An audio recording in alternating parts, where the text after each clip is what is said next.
Good morning, good afternoon, and good evening to those of you who are joining us from across the world today.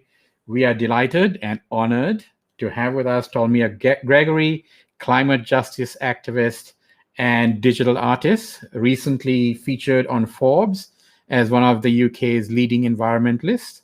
She's also been featured on the BBC. So welcome to Pandemic Punditry, Tolmia. Thank you so much for having me. It's really exciting to connect with people from across the world. So yeah, I'm excited to be here. Oh, you're most welcome. I know that, so there must be some story behind, why you've, at a very early age, and I think it was something like 11 years old, compelled you to sort of become a climate activist. What's the story there? What inspired you to do that? Yeah, so as you mentioned, I was 11 actually when I started my online platform, and that was really nothing to do with climate activism in any shape or form. Okay. When I was younger, growing up, I always wanted to be a fashion designer. So when I was 11, I thought, how can I express myself and my love for fashion? And one way of doing that was to create a blog and a website to kind of talk about my love of fashion. And my whole family has kind of grown up very quite interested in the digital world. So kind of combined those two together and started my website. And yeah, it was very much fashion focused, talking about what I was wearing or what celebrities were wearing. And then a few years in 2013, the Rana Plaza garment factory collapse happened in Dhaka in Bangladesh. Yes, I remember that. Yes, and I remember that was kind of my first moment of realizing, oh, the fashion industry might not be as kind of glamorous and amazing as I thought it was. And so kind of in the aftermath of that, I heard that there was a documentary being made called The True Cost. And I was still running my blog at the time, and then I watched the documentary, and it was kind of like a light bulb moment where I realized, again, fashion, it has a huge role to play in people's lives and the planet as well. And I realized I needed to start using my online platform in a way of educating other people, especially at such a young age. I realized other people my age, friends and whatever, probably also had no idea about the reality of where our clothes were coming from. And so, yeah, ever since that moment, I've been trying my best to use my platform in the most positive way possible. And at the beginning, it was very much from kind of an ethical human rights standpoint, and kind of realizing, over 1,000 garment workers died in that horrific incident. Mm-hmm. And as someone wearing clothes and loving fashion, I had a role to play in kind of not, I can't stop that from happening again, but I can educate people and say, hey, this is something that we need to care about. But slowly, in time, I realized, again, the sustainable side of it was also really important because it's all sort of linked, and climate change is a thing. And so that kind of, after a very long journey, has brought me to where I am, realizing that the climate crisis is really the most important issue of our time and the most important issue we probably will ever face. And fashion is part of that, but it's also, it goes into every aspect of life, I think. And so that's kind of where my focus is now, less so on fashion, but more about the climate crisis as a whole. It's fascinating that you say that we have a lot of young people listening into this particular series of Member November. We're going to have a whole bunch of young kids who are probably the age that you started your activism, coming on, joining us tomorrow morning for a session, and they're going to tell us their story as how they became Earth Guardians, actually joined that Earth Guardians movement, and what they've done. So it's amazing to see young people. Obviously, it's amazing. It's inspiring in one sense. It's also sad in another sense, right? Because my childhood, I didn't think about the planet. Didn't have to think about the planet. I should have been thinking about the planet, but the awareness was just not there. The crisis was just not there, and we focused on other things as kids, and now I think we have such an undue burden being placed on young people today, essentially to sort of fight for the survival of everyone, including the adults in the world. and I think that's a tremendous burden. So what form, I mean, so you said the garments and the fashion was sort of your initial place. Now you've sort of moved on to larger climactic themes where climate action is climate change is concerned. What is the form that what is the ultimate expression of your activism now? What do you use? I know you're an artist. Yeah, so as I said, fashion design was always my passion. And then in recent years, I've kind of realized that is not where my energy is needed. I still very much like creating, which is why I'm now an artist. But I just realized, we're in such a dire situation that I need to put that energy into something else. And part of that has been using my art. One thing I'm mostly known for is my gift stickers, which are found on Instagram.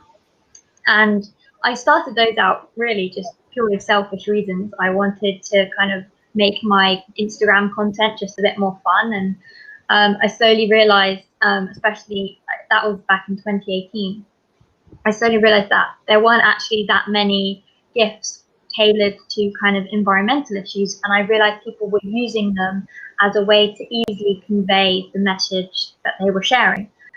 So over the years, now I've become known for them. And yeah, they're just, art is such a powerful tool when it comes to activism because it really is a way of conveying messages in a very specific way. And the link that's just gone on the screen is a link to my work that I also do for various like sustainable clients. It's also kind of become my job, which is a huge privilege because it gives me the time to do the other side of my activism work. So yeah, I'm just very grateful that I can combine both of those things.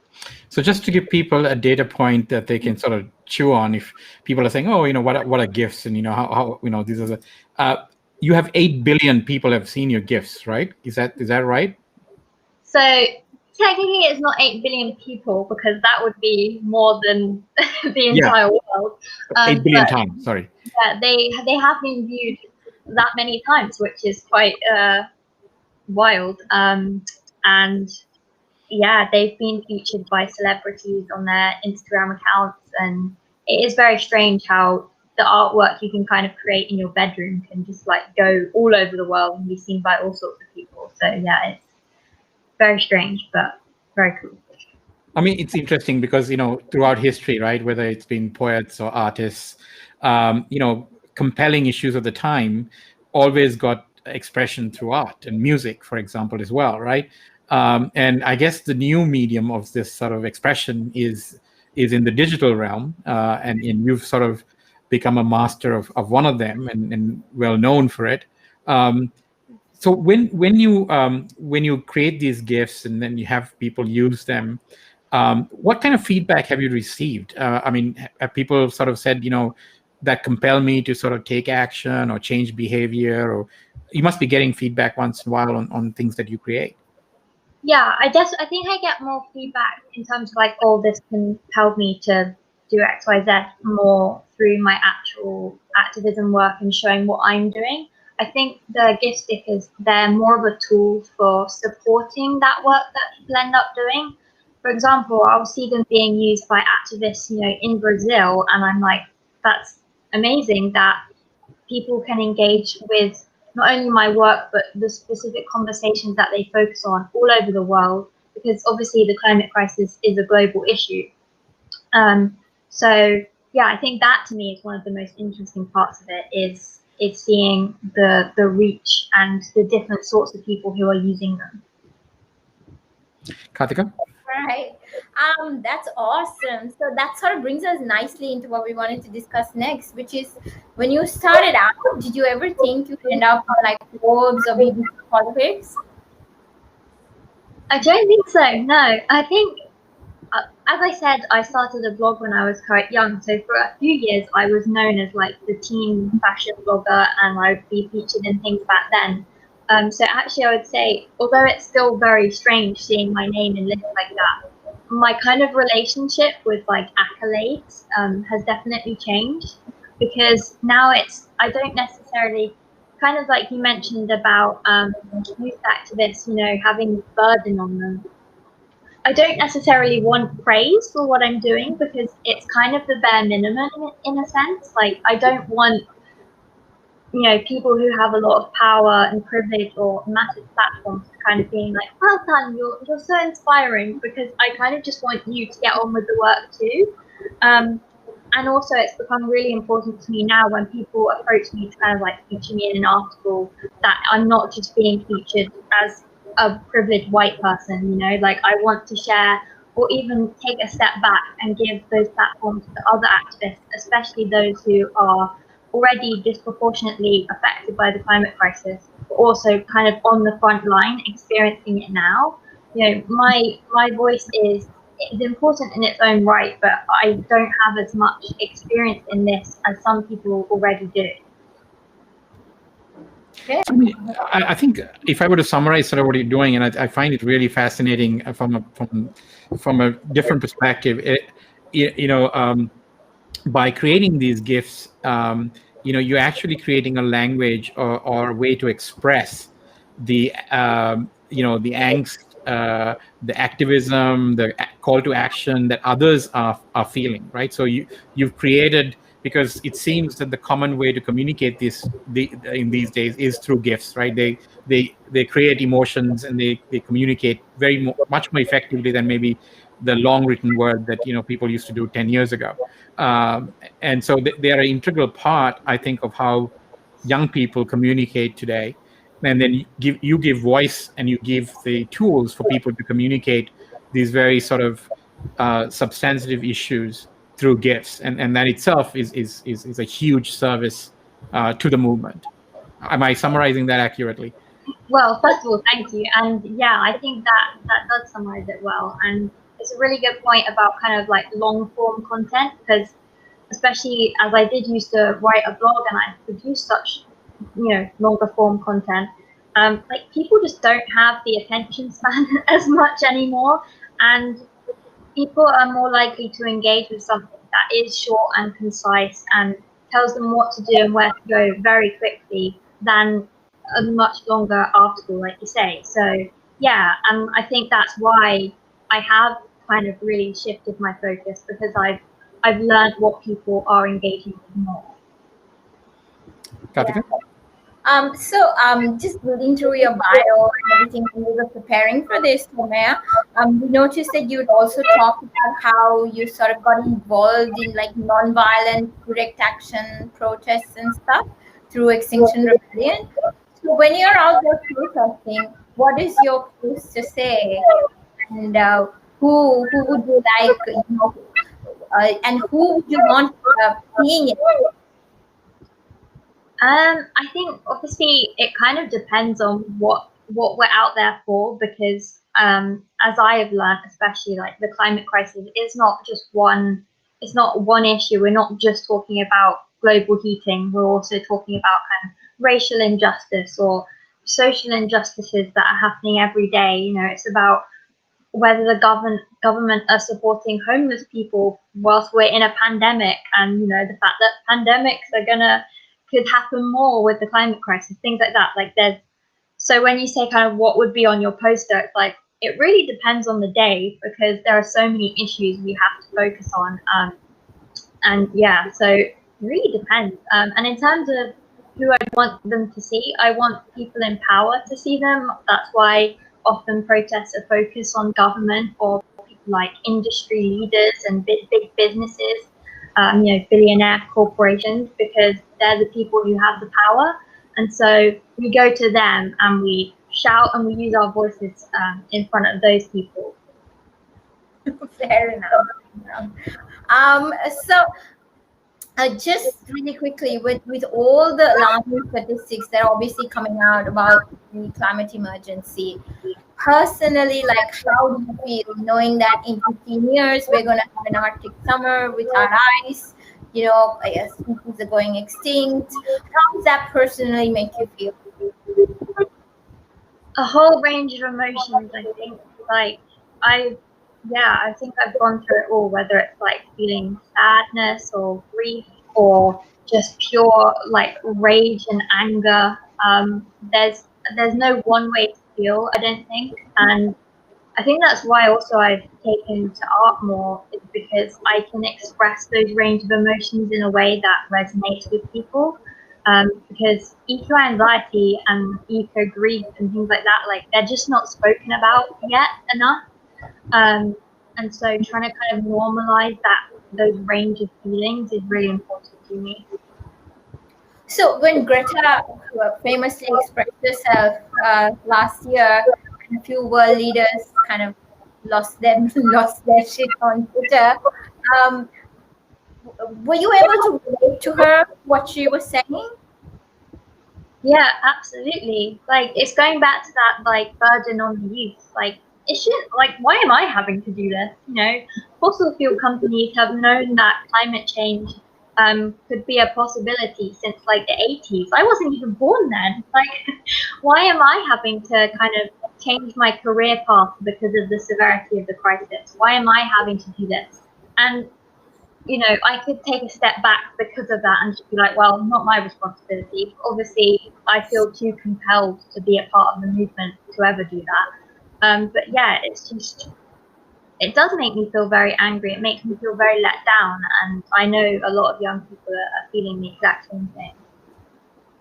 Do you feel that a lot of the young people, I mean, I think there was a recent study, psychologist, I think British study on that for children, that they actually are young people, that you know, there's a climate emergency related sort of psychological impact, right? People are concerned that the world that they're living in is unsustainable to them and can cause such adverse impacts. And that's, I'm sure the pandemic's contributing significant to that feeling as well. But this is real. I mean, for a lot of young people, it's real. It's a real concern. It's not, you know, it's not some bogey that politicians created to you know, get an agenda. This is real for a lot of young people, and rightly so.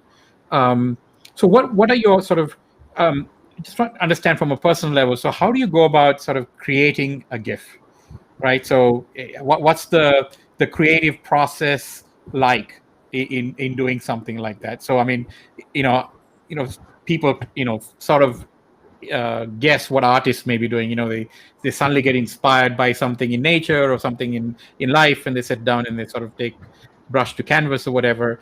How does somebody like you sort of, you know, what is the creative process, what is the thought process, and how does one create a gift that as actually is a language, right? It's art plus language. It's a form of communication. How does one go about doing that? Yeah, so kind of linking back to that conversation kind of about how it can be a toll on like young people's mental health, for example. If I were, you know, one of the stickers I have is about eco anxiety. So it's basically like a little sad emoji face and it says eco anxiety on it. And the reason I created that was because that's how I was feeling one day. And I was kind of like, I need a way for people to be able to express this easily because I know I'm not alone in how I'm feeling about this. So the idea comes to me, sketch it out, and then just take it to my computer and do what I need to do to make it come to life, and then upload it to Giphy, and it is searchable for other people to use, and yeah, like share that same feeling with what they're sharing and the news that they're consuming, things like that.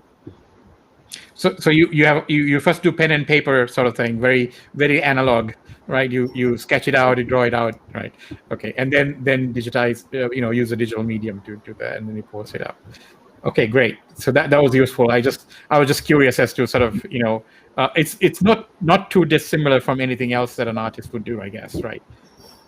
Yeah, not really. I know that there probably a lot of artists who do it all digitally, but like I'm someone who kind of enjoys the process of like actually drawing anyway. So it's just kind of something that I want to keep as part of my process. Great. Karthika, sorry. Yeah, no problems at all. Am I audible now? Sorry, just checking. Yeah, you're much better. Yeah. Okay. All right. Thank you. Yeah. So we've talked a lot about how the activism, the art, and how a lot of the responsibilities seem to rest on your sort of generation, and yet people deny climate change is real. Why do you think this is so? I think it's not necessary that people. I mean, I'm sure there are people who genuinely, deny climate change. You see it on Twitter. You see the people replying, being like, "Global warming is a good thing because it will keep us all warm." Um, but I do think I believe that's a very small percentage of people. I don't have the exact statistic, but from things I've read, it's not the majority. And even scientists, it's like 97% of scientists say it's a serious problem, man-made climate change. So for me, it's more about denying the fact that it will impact them, and that kind of fear of, or climate. I don't want climate change to change my life. So people, they distance themselves from the issue, and in many ways, like, I very much understand that, because it is scary. So it's, I guess, a fear response most of the time. Yeah, I do struggle with the idea that people completely deny it, because there are so many examples to show that the science is real.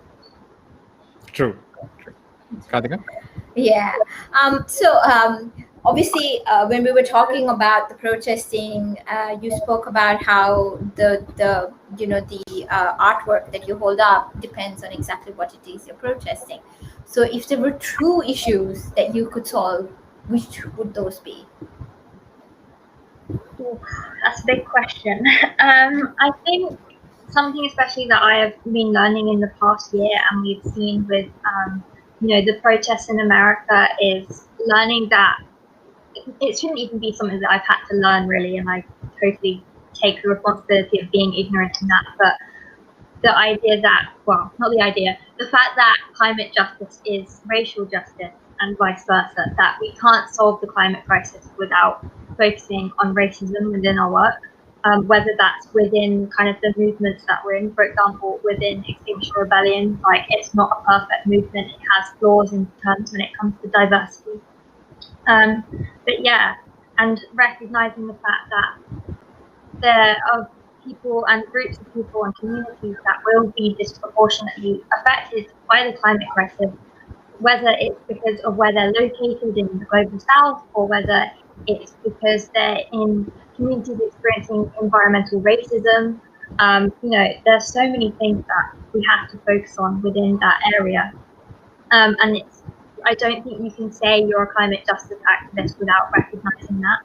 One movement that I take a lot of inspiration from is intersectional environmentalists, which was set up this year by Leah Thomas, and she's an amazing activist and has brought together many people under this intersectional environmentalist name, to kind of show that we have to put this at the center of our work.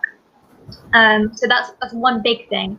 But also, as I started out my activism within fashion, I think just mass production is a huge issue for me.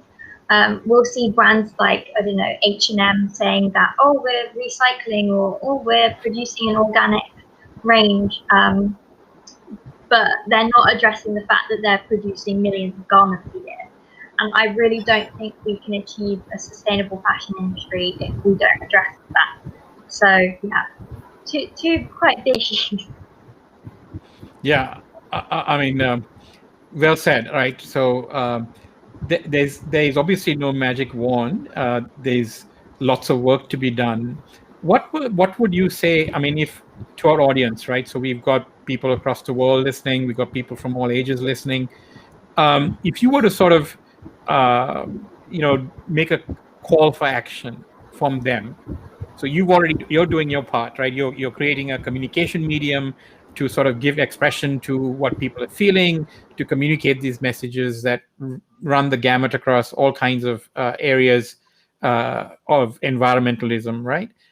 What would your call to action be for them? So if for example, let's split this so it's easier. If it's a young person, maybe the 11 or 12-year-old version of you today, what would that call to action be for young people? And then what would the call of action be to, say, somebody older in their 30s or 40s or older? Ooh, very good question. I always struggle with these sorts of questions because, as you say, there's not like a magic wand. No, there you go. I think for my 11-year-old self, it would be to just keep learning, like keep reading the books you're reading, keep listening to other people's experiences. The really one of the biggest things you can is educate yourself, because then you know what we're up against, you know what we need to focus on. And I think for older people, my friend Michaela Loach, actually, she was talking about this on Instagram like yesterday, about how it can often be seen that having conversations or using a platform with, if you've got thousands of followers on social media, is like one of the most important things, because you're reaching more people. But actually something that's really important is to have conversations within your small communities. And for example, if you're just using social media to talk to your friends, use it to talk about these conversations, because then you're breaking out of that bubble of people who are just sharing to those who are already kind of linked in, if that makes sense. So yeah, learning and talking about it, I think, really are vital. And also, as a little side point, that we need everyone.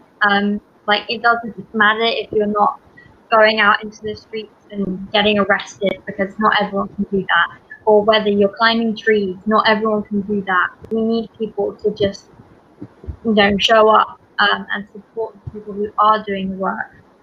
Or, I even say, like, making cups of tea in a community group meeting, like, that has power. I couldn't do what I do without cups of tea. Perfect. Fair enough. Perfect. That's Very really apt. Yeah. So I think this. I think everybody can do something and should do something, I guess, is the message, right? And it can be simple as having a conversation on something that. So I mean, I think you made a very interesting point, and I think with the social dilemma, which is we're also having a show on that soon.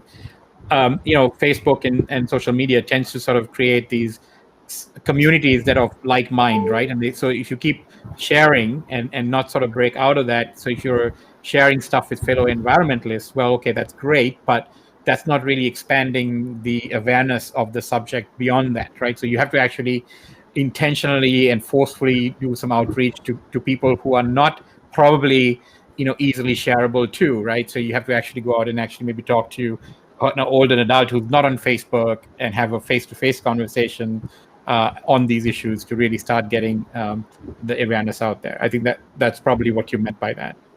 Yeah, exactly. Okay. So Kartika, go ahead. Yeah, sorry. Just speaking of, and where you said like everyone can do their part in different ways. Does that mean in some shape or form, the current generation, the younger kids, they all have to be activists for governments to start taking action? I don't think they have to necessarily be activists. I think that term means different things to different people, but I think just being like a concerned citizen is enough, just again, having the conversations and showing that it's something that you care about is, in a way, a form of activism. So I don't think everyone should have to be doing what I'm doing, but they should be doing something, and not just young people. We need the parents, the grandparents, the uncles, aunts, whatever. We need everyone. Well said, Tomia. And I think on that note, it will be a perfect place to stop. Thank you so much for sort of giving your insights, telling us about your story, explaining a little bit about your creative process even. It's very inspiring to listen to someone who started this journey really young. Unfortunately, the circumstances have sort of compelled you to sort of do this. I mean, you're quite happy doing your fashion thing, and then you stumble upon this whole accident that happened in Dhaka in Bangladesh, and sort of the light bulbs go off, and you have this eureka moment, and your life changes forever. And hopefully, you've changed a lot of lives in the process of doing that. So, we thank you for sort of I have a final question. Sorry, I have a final question. Sorry. All right, great. Yeah, just because just was trying to understand. Are you a vegan? Sorry. I'm not vegan, actually. I'm vegetarian, and I eat a lot of vegan food. Okay. I'm not quite there yet. Were you going to challenge her for veganuary? Is that what you were trying to do? Yes, we're planning to do the 31 day veganuary challenge. Lavi and I are obviously already vegan, but we're trying to challenge as many people to take it in January with us. So we'd love it if you're part of it too. We'd be featuring recipes and chefs and various different kinds of how to adopt like a vegan lifestyle, basically. Nice. I will definitely consider it. Thank you. Nothing like putting our guests on the spot, Kartika. So thanks again, Tomia, for sharing your insights. It's been a wonderful half an hour, and we would love to sort of have you back at some point. And maybe in a separate panel where we can get some fashion activists together as well. Maybe we can consider that so please be in touch. To all our viewers, please hit the like button and subscribe to our YouTube channel for more interesting content. And don't forget to click on the set reminder so you're notified about great events like this one. So thank you very much, everybody. Have a great rest of the week. Thanks again. Thank you. Bye, Tomia. Thank you. Bye. Thank you. Take care.